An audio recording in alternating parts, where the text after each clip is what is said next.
If there's one thing we humans have in common, one emotion that makes us equal, it's fear. There's so much even the bravest people fear. Some people are afraid of bugs, like spiders. Some people, like me, are afraid of heights. And some people are afraid of the oddest things, like being in large groups of people, or the strangest I've ever heard of, being watched by a duck. No, I'm not kidding. That's an actual phobia called anatidaephobia. I have no idea if I pronounced that right. But there is one fear that we all share. The fear of the darkness. By extension, the fear of the unknown. We never know what's lurking in the darkness, waiting around the next corner, or standing right behind us, breathing down our necks, waiting to take us, to tear us apart and lap our spilled blood off the ground. Why am I saying this? Because it fits in with today's review. You see, ever since the days of our youth, we've been exposed to all sorts of monsters, mostly from the movies. Vampires, mummies, werewolves, Frankenstein's monsters, and my personal favorite, zombies. Since 1932, zombies have populated many films, from B-films such as White Zombie to modern-day zombie flicks like World War Z. In 1968, George Romero reinvented the movie zombie with his low-budget hit Night of the Living Dead. Before this movie zombies were depicted as voodoo zombies, corpses raised from the grave by a voodoo master to do his bidding. But Night of the Living Dead introduced us to a much more dangerous, and dare I say sympathetic, zombie. A walking corpse that seeks only to feed on the living, devouring living flesh and adding to the ranks of the undead. And I say they're sympathetic because they were once people you knew, friends, family, lovers, who are now living a fate worse than death. And if you don't shoot them in the head or sever their spinal cord, they will eat you. Romero followed this up with Dawn of the Dead in 1978 and Day of the Dead in 1985. The series wouldn't see another movie until Land of the Dead in 2005, being followed up by Diary of the Dead in 2007 and Survival of the Dead in 2010. The zombie movies influenced many novelists and video game developers throughout the years, in both fantasy and horror mediums. And this is where Capcom comes in. Capcom is a well-known name amongst video gamers, known for creating series such as Mega Man, Mega Man X, Ghosts and Goblins, publishing many games based on Disney movies and television shows from the mid-80s through the mid-90s. While Capcom may have been a well-known game developer, they were mostly reserved for Nintendo consoles, until 1996 when they released Resident Evil for the PlayStation. Resident Evil was Capcom's first 3D video game, and one of the games that coined the term survival horror, alongside Infogrames' Alone in the Dark. But whereas Alone in the Dark drew its inspiration from the works of H.P. Lovecraft, Resident Evil was inspired by the aforementioned works of George Romero. It was one of the first 3D horror games using, at the time, realistic graphics and voice acting, and it was considered one of the most violent and goriest video games ever made. So much so, in fact, that commercials for the game were originally banned from television for a few months. Resident Evil has gone on to become one of Capcom's flagship series, alongside the Blue Bomber himself. It's entertained gamers for 17 years, and it spans so many games, spin-offs, imitators, sequels, to varying degrees of success. It's also spawned a series of films, action figures, comics, and novels, which is what we'll be looking at today. There are 7 novels based on the series, specifically the classic games. The original, before a remake was made. 2. Nemesis. Code Veronica. 2 original books. And 0. Today, the beginning of the 7-part series, we'll be taking a look at Resident Evil Zero Hour, a novelization of Resident Evil Zero. The book opens, like the game, with a train getting attacked by vaginas with teeth. Okay, I know they're really leeches that have been mutated by the T-virus, but come on, I can't be the only one who thinks of a toothed pussy. One of the guys on the train, who the book names Bill Nyberg, spots someone on a nearby hill just before the leeches take him and all the other passengers. The guy must have some really good eyes to spot someone in a trench coat on a hill in a rainstorm while he's riding on a train traveling 55 miles an hour. Now we meet Rebecca Chambers, 18-year-old rookie of STAR's Bravo team. If you're unfamiliar with Resident Evil, you're probably asking yourself, why the fuck is a teenager part of a special police task force? Well, she's a teen genius when it comes to chemistry, she's the field's team medic. Apparently all rookies need some field experience. Yes, it's always a good idea to send your kids out with a not SWAT team into a forest crawling with all sorts of nightmarish creatures that would give H.R. Geiger a massive hard-on. But what do I know? I'm just some chubby white guy. And besides, there's a reason Rebecca exists in the Resident Evil universe. Two reasons, actually. First, she's just a kid, barely 18 years old, and thrust into a situation where she could be killed off at any moment by some creature waiting around the next corner. She's not some super soldier like Chris Redfield or Leon Kennedy will become in the later games. She's just like you and me.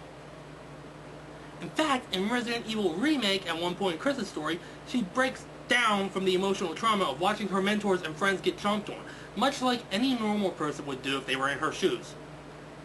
The other reason is fan service. I'm not kidding. Seriously, think about it. The average person playing these games is a teenager or young adult, and as such, one of the many things that they have on their mind is sex. To them, the Resident Evil girls, Rebecca, Jill, Claire, Ada, Helena, and Shiva, are the epitome of sex goddesses. That's one of the appeals of the game, is just how beautiful the girls are. Some fans, however, take it just a tad bit too far. I'd show you some pictures, but I respect the dignity of these virtual women, and so I will leave that up to you, you sick fucks. Anyway, back to the story. The STAR's Bravo team is searching the forest at the bottom of the mountains surrounding Raccoon City, the classic game city of adventure, searching for any signs of the cannibal killers who have been terrorizing town the past few weeks. And anyone who knows the game knows that this is where God says no. How? Random lightning bolt to the tail rotor. The pilot, Kevin Dooley, manages a controlled crash before leaving the helicopter a wreck. But at least the crews don't want. While searching the perimeter, they come across a turned-over military jeep.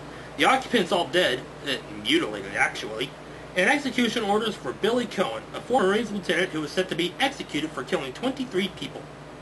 Enrico Moreno, the squad leader, decides, screw our old orders, let's find this perp. Which leads Rebecca to the now-stopped train. I'm going to assume the driver managed to pull the brakes just before he got the chomp.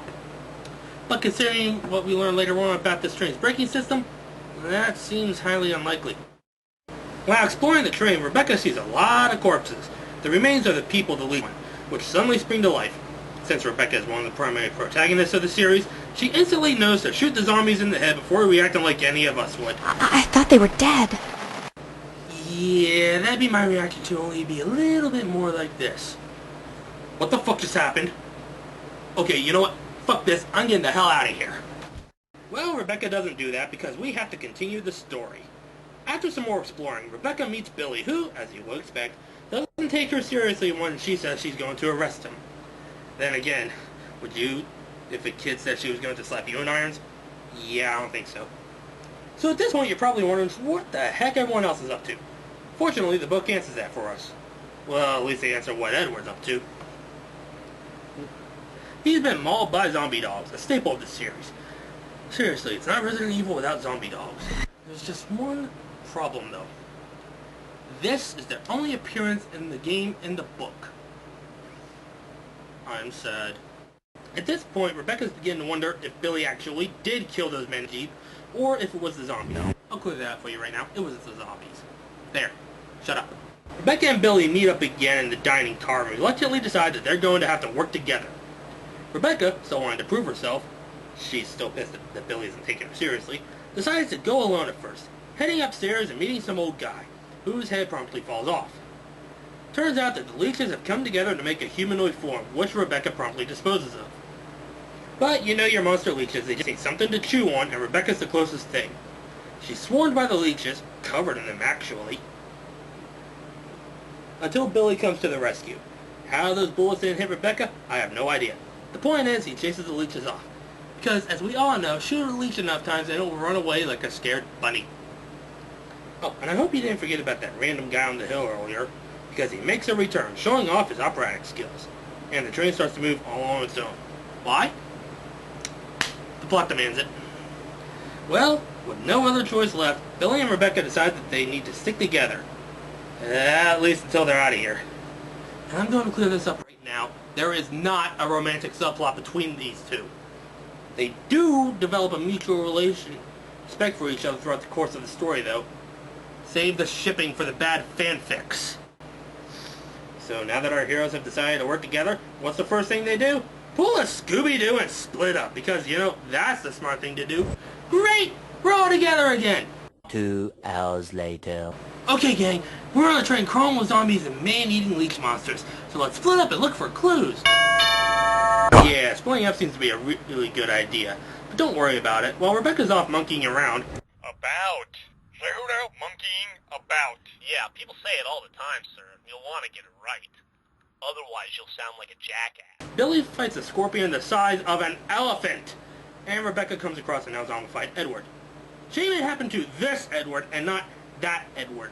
And don't give me that crap about him being a vampire and already being undead. Those are not vampires!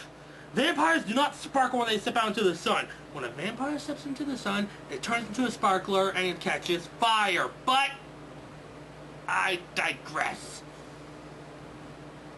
We have some bits with Albert Wesker and William Birkin, two rather important characters for the series, before Billy and Rebecca meet up again. Can you imagine what's going through these characters' heads at this point? Man, I am having a really tough night. I just killed a scorpion the size of a Mack truck. Hey, you think you got it bad? I just had to shoot my friend in the face before he tore my throat out. So don't give me that crap about you having a rough night, you son of a bitch! And only now do we learn this train is owned by the Umbrella Corporation. Who is the Umbrella Corporation, you might be asking yourself if you've never played the games before? Well, in this universe, the Umbrella Corporation, which admittedly is a pretty stupid name, is the world's largest manufacturer of, well, everything. Cleaning products, household appliances, medicines, military weapons, biological weapons that wipe out the human race. You know, the usual stuff. As Billy and Rebecca continue to explore the train, you know, trying to get to the front so they can stop the damn thing, Wesker and Birkin send in a team of soldiers who, as you might have guessed, all end up dead.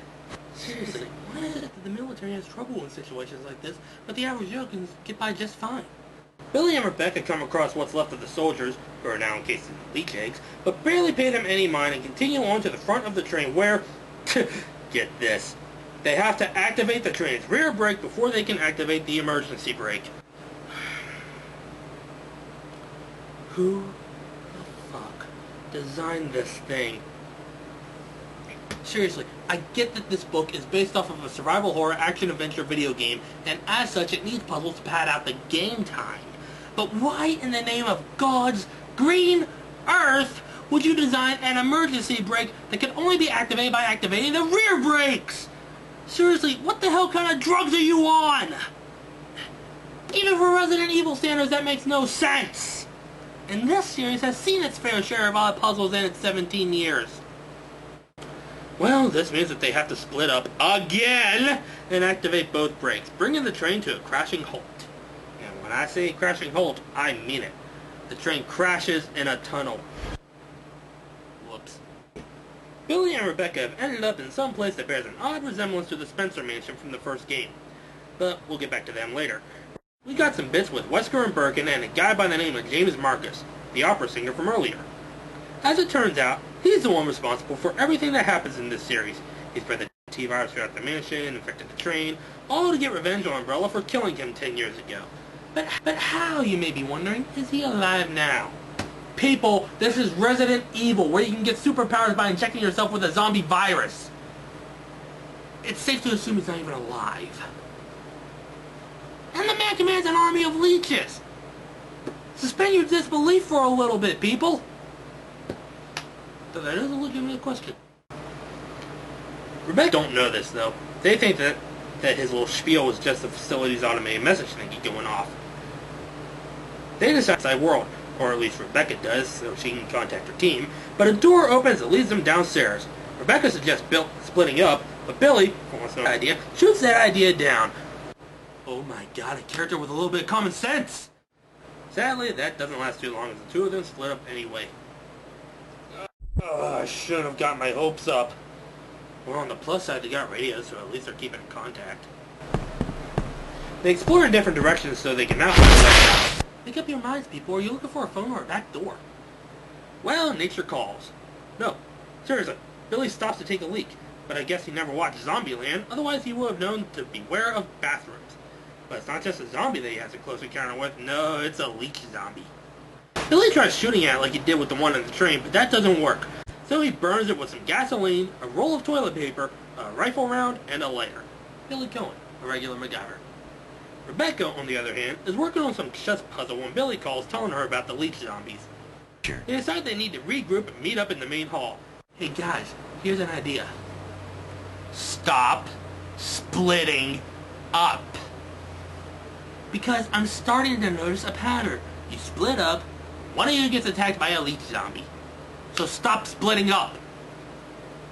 James Marcus is watching the whole thing, and he unleashes something that I don't think Billy and Rebecca are going to want to meet. If you played the games, you know what it is, but if not, I won't spoil it here. Rebecca crawls through a ventilation shaft into what looks like a medieval dungeon. Fortunately, there's no way for Billy to get into this room, so they have to split up again! Oh, but this isn't a dungeon. It's a primate house. So you know what that means. Zombie monkeys. Okay, y'all know this joke is coming. Monkey! Rebecca fights the monkeys, but the floor collapses, and she just barely manages to hold on. Billy hurries through the facility to get to Rebecca before she falls into the abyss, killing zombies and evil monkeys along the way, and just barely manages to save Rebecca before she falls. After catching their breath, Billy divulges in just why he was on his way to be executed. I'll let Billy explain.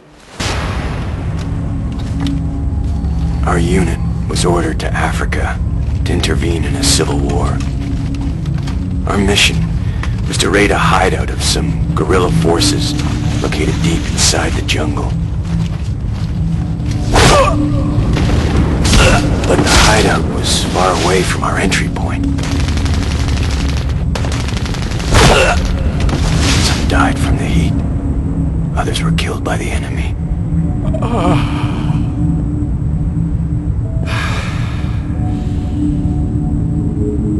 In the end, only 4 of us survived.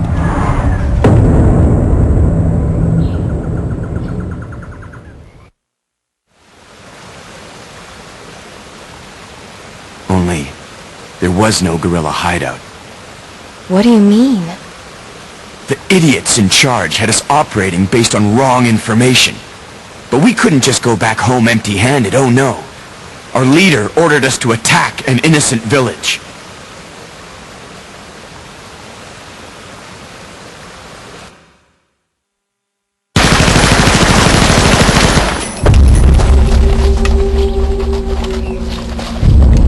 Get rid of them! Kill them all! Please, sir!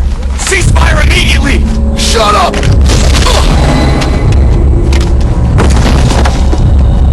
Do it!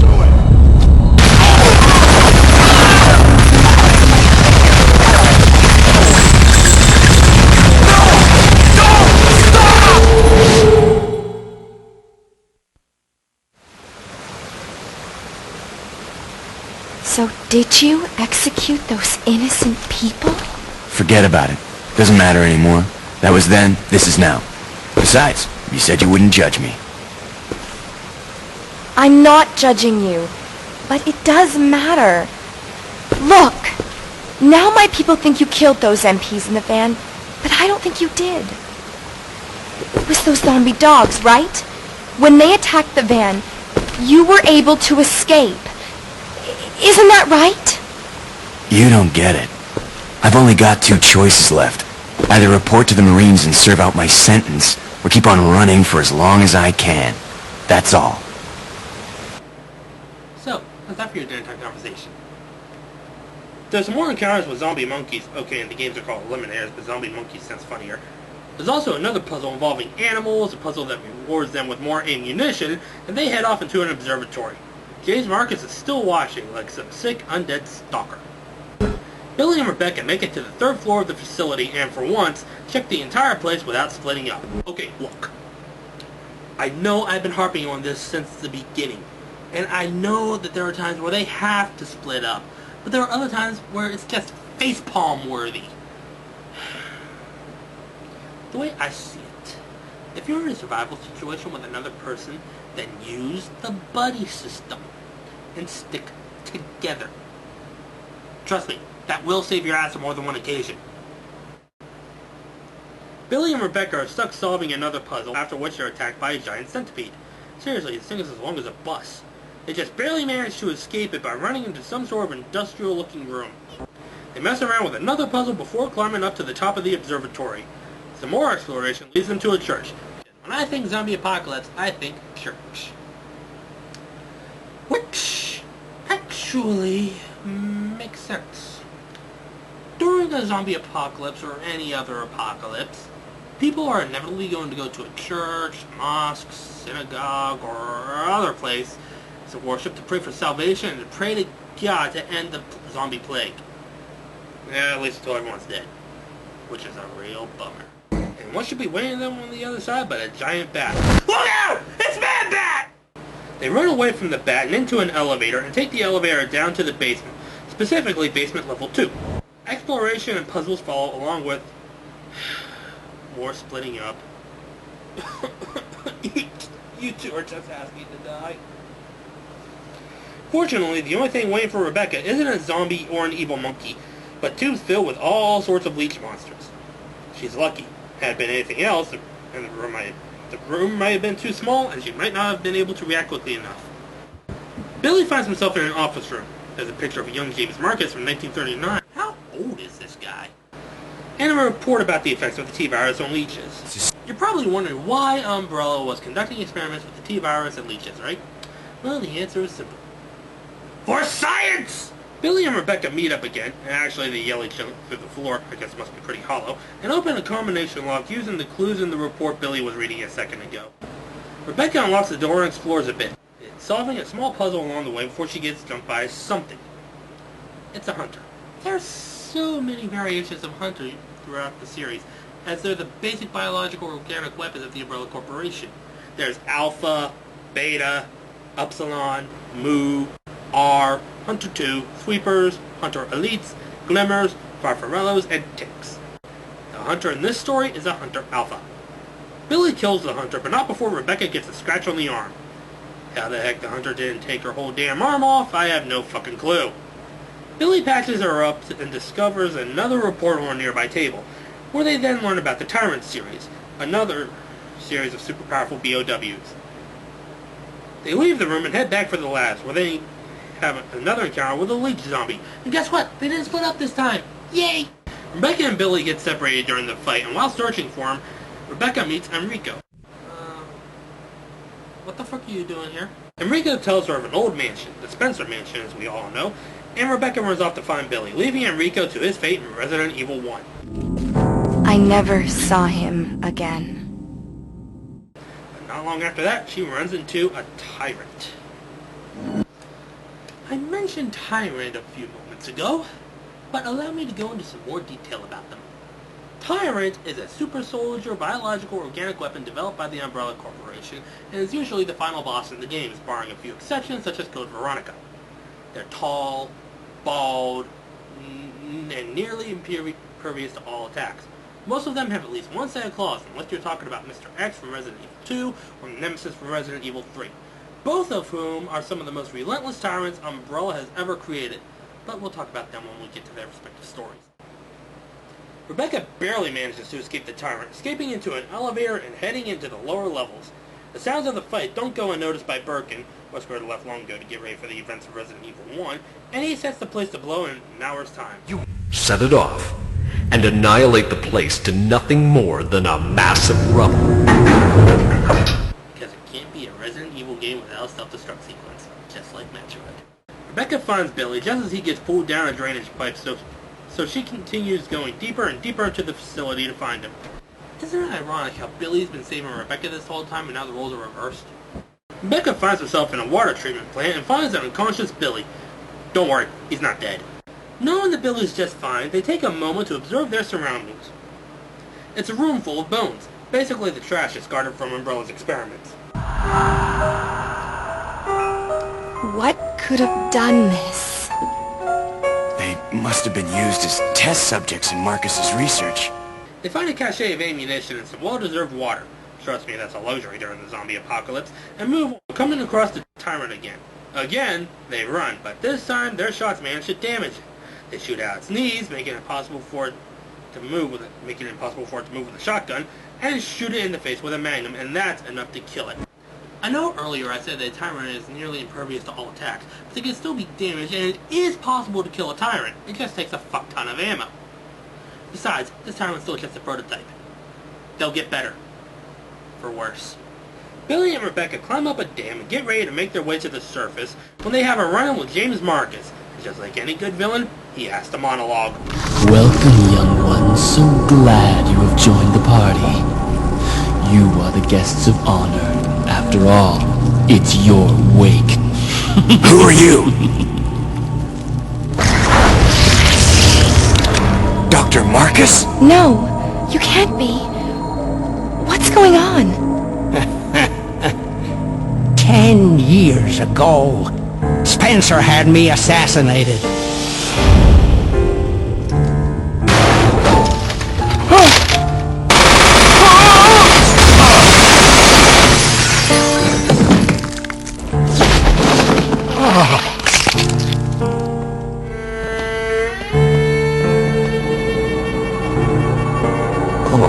Time to die, Doctor. I will take over your research. Wesker. Birkin.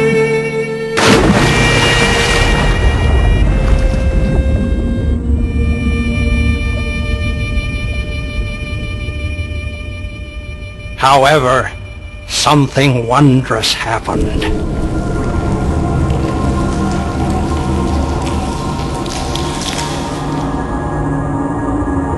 It took the T-virus inside of my queen years to procreate my new life.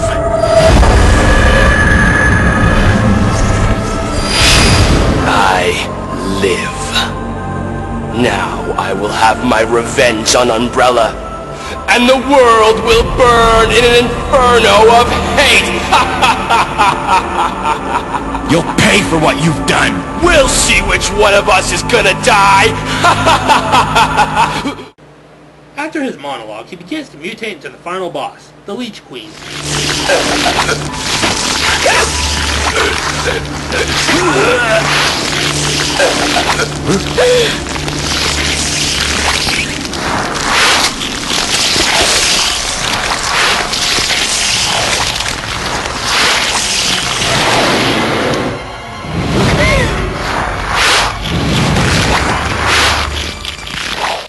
And the fight is on. I'll spare you the details and just skip to Billy and Rebecca escaping onto an elevator, the Leech Queen close behind, and the self-destruct sequence starting. Rebecca discovers that the Leech Queen is allergic to sunlight, and to make a long story short...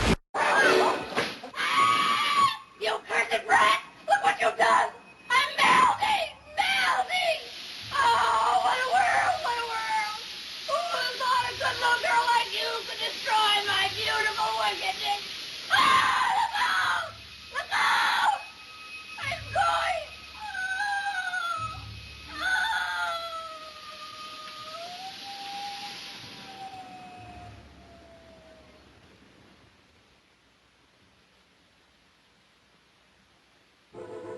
Ah, ah. Billy and Rebecca escape into the facility just before the explosion.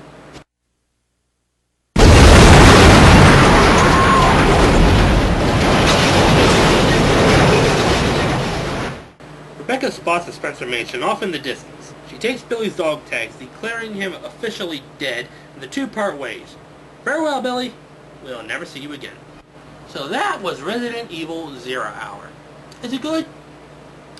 Yeah, it's good. My only major gripes are with the two of them constantly splitting up throughout the first half of the story. Yes, I know that happens in the game. But as I said before, there are times where it makes sense and other times where it doesn't.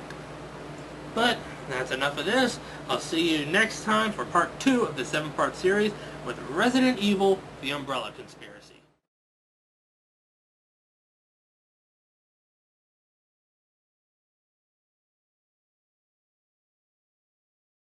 You hear the screeching of an owl, you hear the wind begin to howl.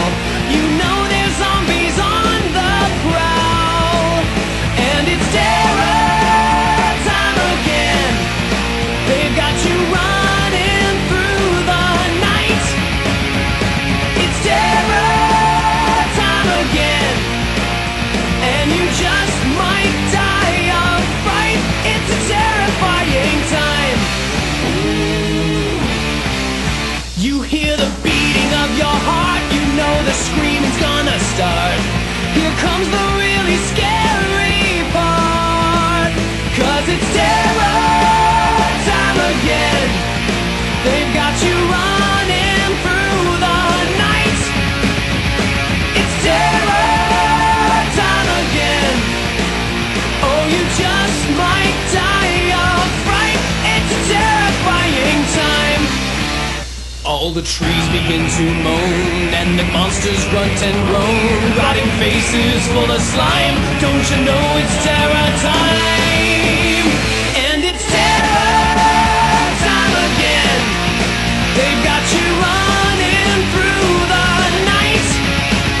Yes, it's terror time again. Oh, you just might die of fright. It's a terrifying time.